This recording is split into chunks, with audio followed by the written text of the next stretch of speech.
Cardio is the worst thing you could do for weight loss, and here's why.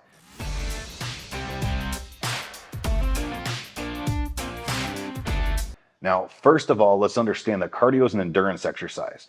Now, whatever type of training we do, our body gets better at that thing. So if we're training for strength, we get stronger. If we're training for size, we get bigger. If we're training for endurance, we get better endurance.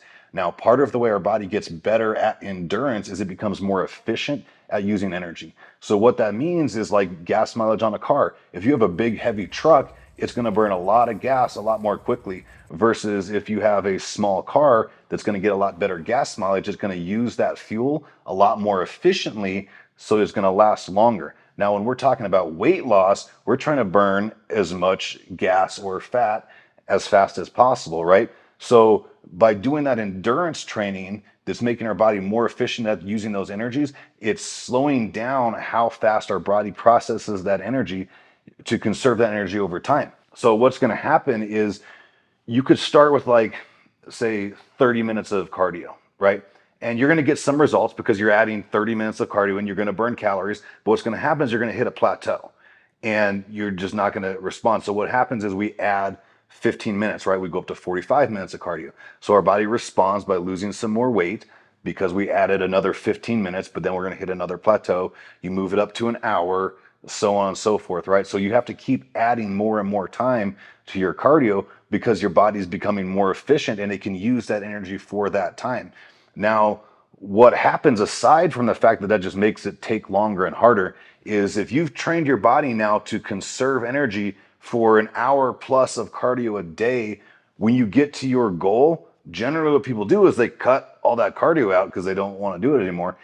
But you've trained your body to burn all that energy. So when you cut that out, your metabolism just crashes and you wind up putting a lot more weight back on. So that's another reason why people who've lost their weight doing cardio tend to gain it back a lot more. And a lot of times they wind up gaining more weight back than what they had in the first place.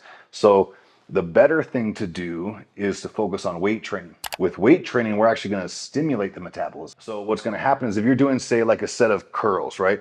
You're going to get, say, 10, 11, you get 12 is tough, 13 is a struggle, and then you try to get 14 maybe, and you can't, you fail on that last rep. So you've fatigued all of the energy in that muscle. Then we have our rest period. Our body recovers that energy, and then we do another set. So when we're resting and recovering, when we're burning a lot of calories very quickly through weight training like that, that's stimulating our body to process that energy more quickly, that stored energy, stored body fat, where it converts it over to usable energy in the muscle for that next set. Because the biggest thing to understand about all of this, guys, is we don't burn that many calories in the gym, period, all right? So for example, let's say you burned like 1,000 calories in an hour, right? In an hour workout, which is, no, I don't do that. You don't do that. That's like elite Olympic athlete type of training, right? Like Michael Phelps, things like that, right? So 1,000 calories in an hour is about the max that the human body can burn. I mean, it's different from every person, but general rule of thumb. In your sleep, you burn about 70 calories an hour, right? Literally just sleeping, keeping your body alive, breathing, your heart beating, digesting, all that kind of stuff going on in your sleep. You burn 70 calories an hour in your sleep. If we were to say we burned 1,000 calories in that 1 hour workout, and we burned an average of 100 calories the other 23 hours of the day, right? 70 calories an hour for 8 hours worth of sleep, more than that the rest of the day while we're awake. So we're going to average it out. Say we average 100 calories an hour the other 23 hours of the day. That's 2,300 calories as compared to our 1,000 in that 1 hour workout, which is the max, right? That's like going above and beyond. So what my point is you burn, no matter what, you're burning way more calories outside the gym than you are in the gym.